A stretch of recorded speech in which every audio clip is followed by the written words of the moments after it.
Oi, Mofis. Tudo bem com vocês? Chegamos a mais uma aula de biologia, certo? Onde hoje vamos trabalhar mais especificamente sobre a poluição ambiental, certo? Embora que o desenvolvimento tecnológico de hoje e a urbanização em si tenha trazido algumas melhorias na qualidade de vida das pessoas, como o transporte, os utensílios domésticos, o saneamento básico, mas o crescimento rápido das cidades e das populações também trouxe alguns problemas, como o desmatamento, a hipermeabilidade do solo por meio da pavimentação das vias e a poluição da água, do ar e do solo são algumas das consequências negativas da ocupação humana do planeta.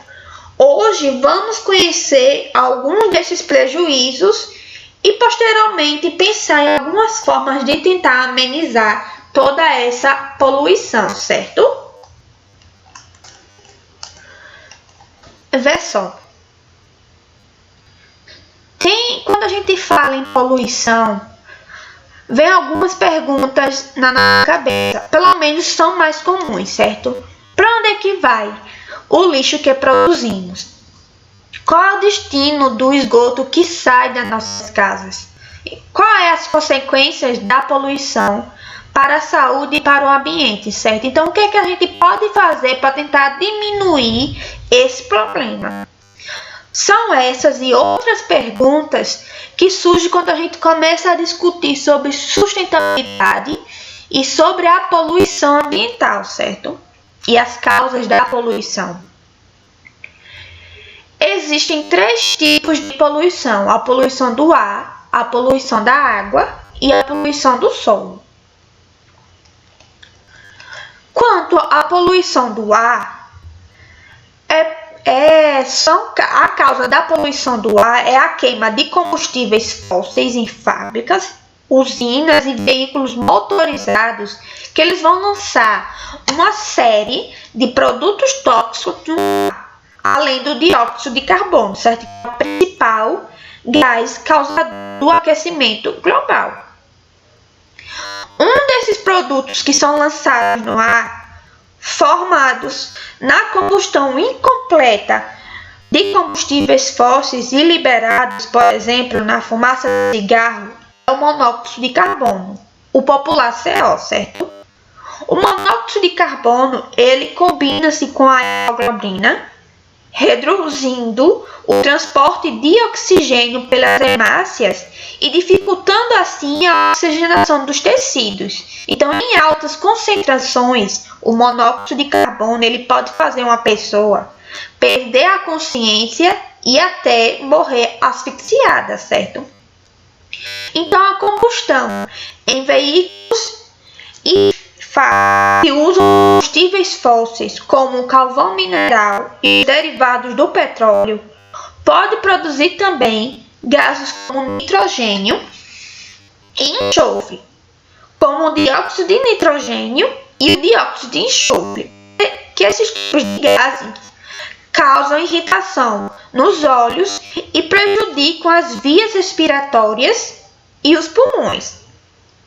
Além disso tudo, quando se combinam com o vapor de água, geram ácidos como o ácido nítrico e o ácido sulfúrico, provocando aí a formação da chuva ácida, certo? Então, a água da chuva, sem esses poluentes, ela é ligeiramente ácida por causa do ácido carbônico, que é formado a partir do gás carbônico do ar, certo? Então, mas a chuva ácida, ela vai ter o pH menor que 5,6. Então, por isso, vai alterar toda a composição da água e do solo, prejudicando as plantações, floresta e toda a vida aquática, certo? Ela também consegue degradar alguns prédios, certo? E monumentos.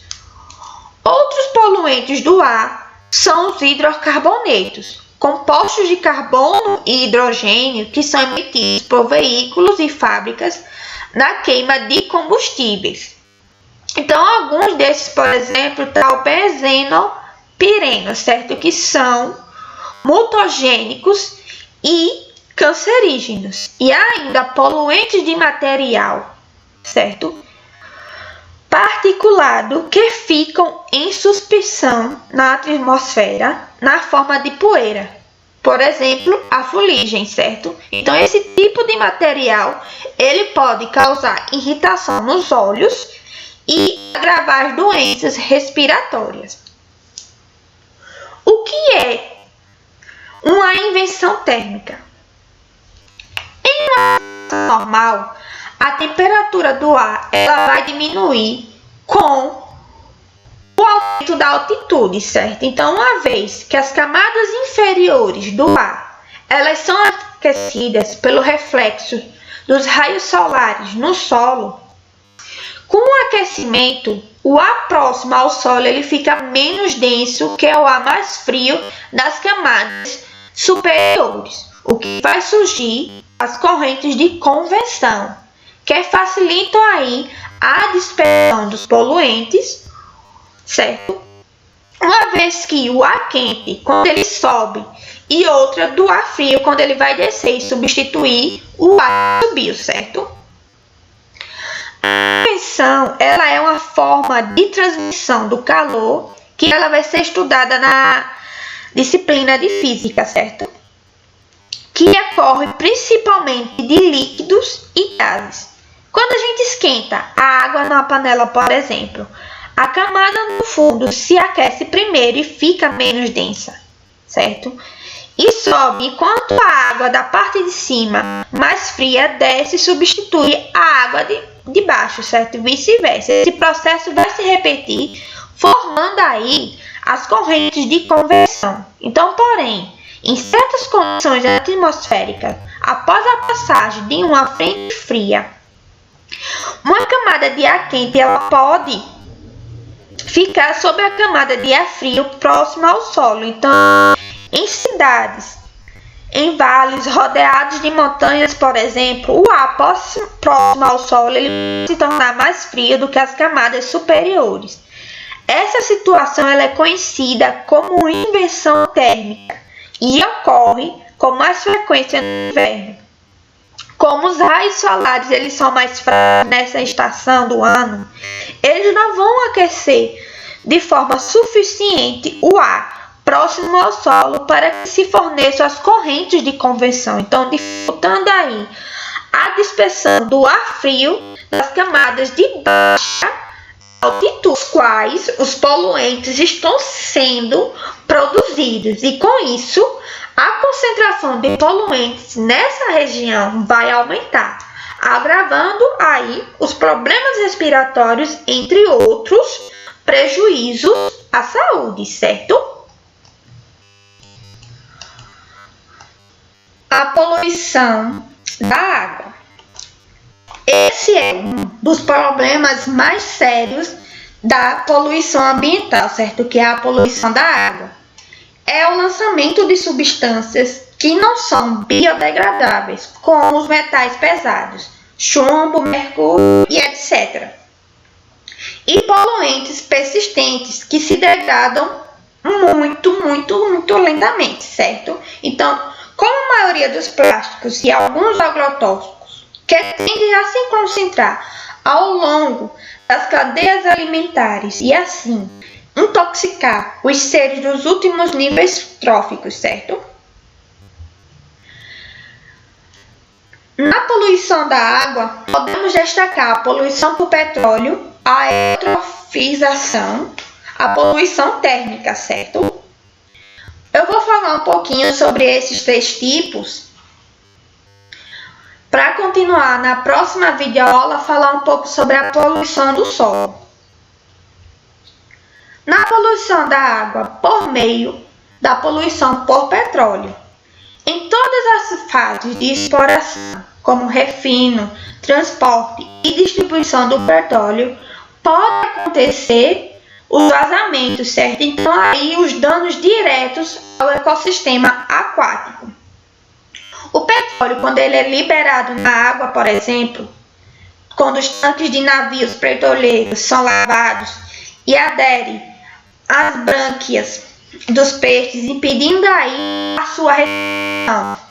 Então também ele pode se prender às pernas das aves e aos pelos dos mamíferos, eliminando o colchão de ar que é retido entre as estruturas. Então o resultado disso é a perda da capacidade de isolamento térmico. Então assim, o animal não consegue se proteger do frio e morre por uma queda de temperatura do corpo abaixo do normal, que chamamos de hipotermia, certo? Além disso, uma parte do petróleo ela espalha-se pela superfície da água e forma uma fina película que diminui a passagem da luz e impede a troca de gases que são necessárias para a realização da fotossíntese, certo? Desculpa. Que é a respiração dos seres aquáticos. Com isso, o plâncton é destruído e os animais morrem. Na eutrofização, quando são lançados esgotos domésticos ou detergentes, fertilizantes e adubos nas águas de rios e mares, o excesso de minerais, como os nitratos, os fosfatos e etc., eles provocam uma série de consequências danosas ao meio ambiente. Esse processo, pelo qual o ecossistema aquático adquire uma alta taxa de nutrientes, principalmente de fosfato e de nitrato, tem como consequência uma grande redução na taxa de oxigênio dissolvido na água. Então isso é chamado de eutrofização ou eutroficação, certo? Isso pode ser causado pela atividade humana ou pelo processo natural, eutrofização natural, certo? Que ocorre lentamente. E nesse caso, do processo natural, em geral, para ocorrer esse tipo de poluição, leva milhares de anos, que diferentemente quando se tem uma atividade humana envolvida aí, na eutrofização, certo? Em alguns casos, o excesso de nutrientes ou a variação de luminosidade leva à proliferação apenas de certas espécies de algas capazes de liberar substâncias que se concentram ao longo da cadeia, intoxicando peixes e mamíferos aquáticos nos locais onde esse fenômeno ocorre. Então, o mar geralmente vai adquirir uma coloração avermelhada, certo? Provocada pelos pigmentos das águas. Dependendo do tipo de água, o mar pode adquirir um tom amarelado ou pardo. A poluição térmica, ela ocorre quando a água é utilizada na refrigeração de usinas que geram eletricidade e é lançada em um ecossistema aquático. O aquecimento da água, ela pode prejudicar os animais que não suportam grandes variações de temperatura. Então, além disso, a quantidade de oxigênio dissolvido na água diminui com o aumento de temperatura, o que pode causar a morte dos seres aeróbicos, certo? Para evitar essa poluição, é preciso que o calor da água seja desculpa, a palavra fugiu agora da mente. Dispersado em poços artificiais, certo? Para a aula não ficar longa, eu vou parar por aqui hoje. Então, na próxima videoaula, eu vou finalizar falando um pouquinho sobre a poluição do solo e algumas possíveis soluções, certo? Então, obrigado e até a próxima.